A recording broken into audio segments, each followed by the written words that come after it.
We often hear our minds control everything. Well, they do. Your imagination is your biggest gift. It's your connection to divine source energy that will give you everything you need to know.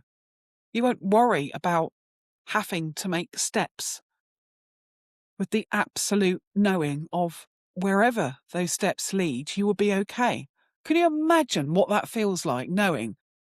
Having that self-trust, that ability to have that faith in yourself, that even though you can't see what's through that door, but you're willing to push it open and take that chance. That's the difference between a person that's successful, that has the wealth, the growth mindset, to the version of you that sits behind the door, cowering, scared, and so afraid of the unknown, when really the unknown is only your mind saying, well, I haven't seen this before, so I'm just going to put a big alarm clock and flag this down for you.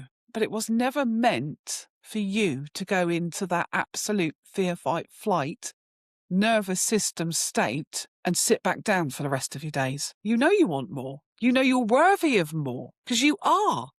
You were born with all the abundance life could give you.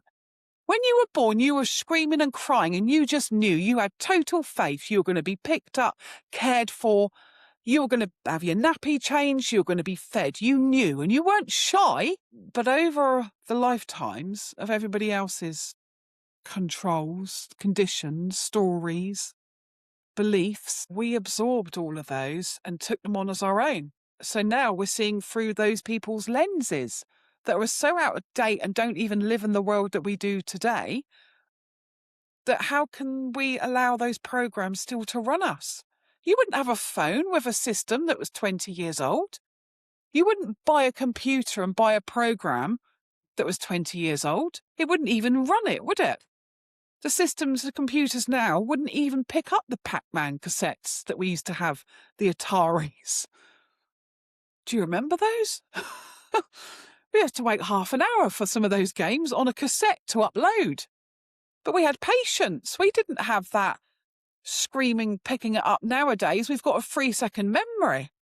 We're so impatient, we're not even able to appreciate what we've got in front of us. We just want. And there's nothing wrong with wanting, but it's actually stopping and appreciating what's there already.